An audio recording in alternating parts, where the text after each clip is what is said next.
Hey guys, today I'm going to be looking at the rings from Desert Treasure 2 and telling you what I think is going to be the best and worst upgrade out of all of these. People are really sleeping on how big of an upgrade these actually are, and some people are really overrating how big the upgrades from one of the rings in particular actually is.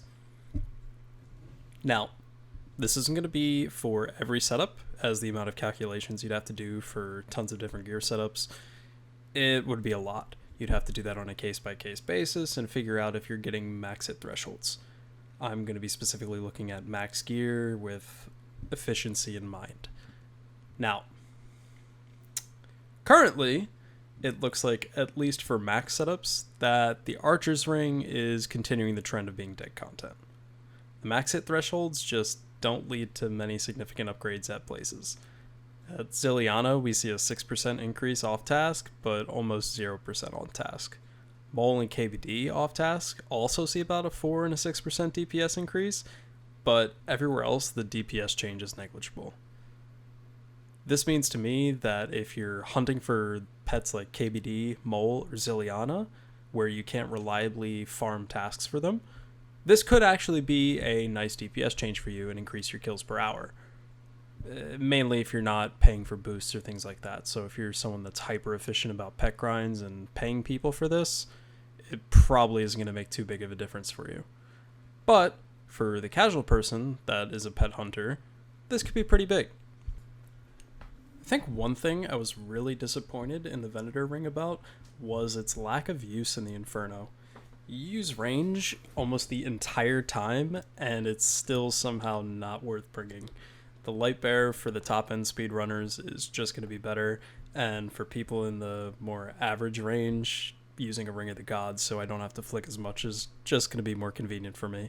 The DPS increase is like 2 to 3% on task, and when you get to the later waves, when there's majors, Jads, or Zuck involved, it's actually almost 0%. So, yeah, the Venator ring just seems like dead content to me. Moving on to a ring that's not dead content, though, the Magis Ring. This ring might actually dethrone the Lightbearer a bunch, or at the very least, require a switch. The DPS change across the board with this ring is massive with the Shadow, averaging around a 6% DPS increase at popular places.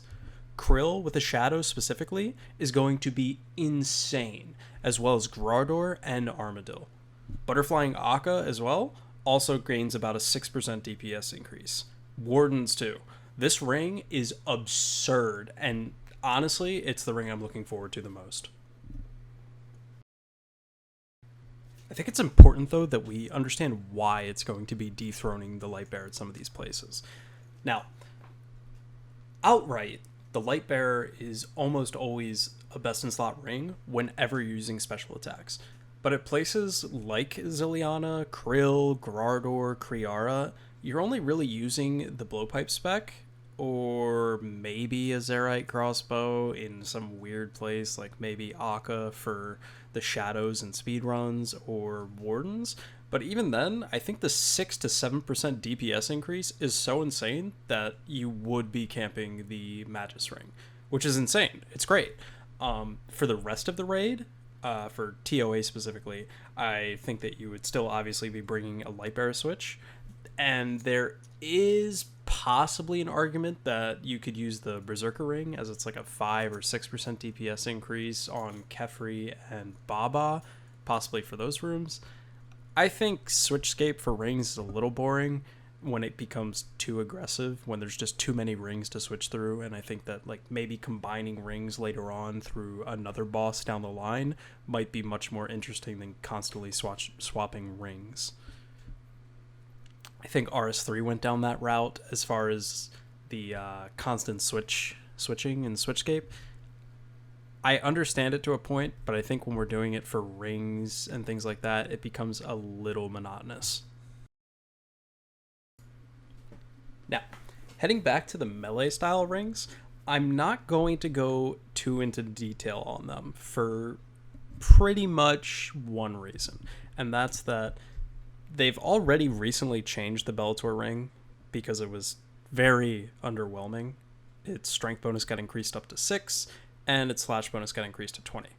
So the reason I'm concerned is that the Berserker ring ends up being about 5% more DPS over a light bearer now.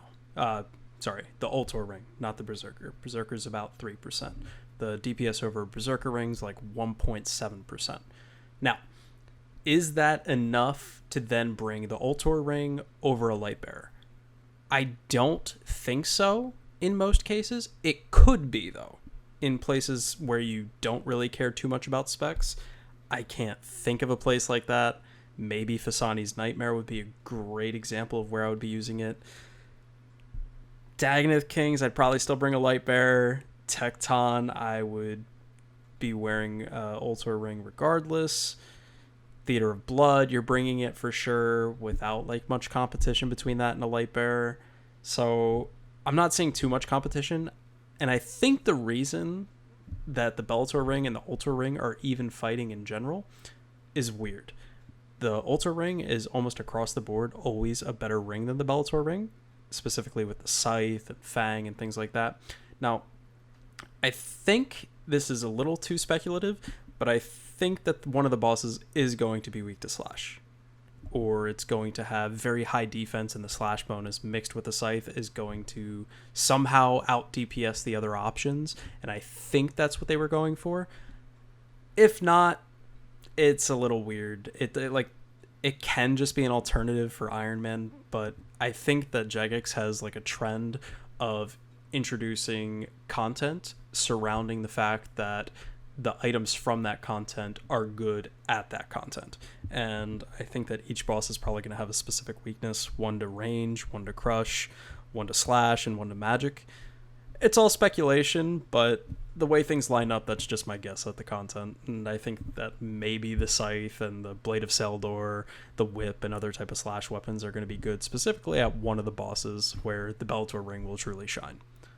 But yeah, those are my guesses for the new content and how excited I am for the Magis Ring, as it's going to be absurd.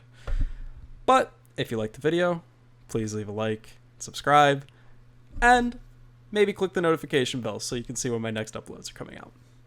Thank you so much for watching. Goodbye.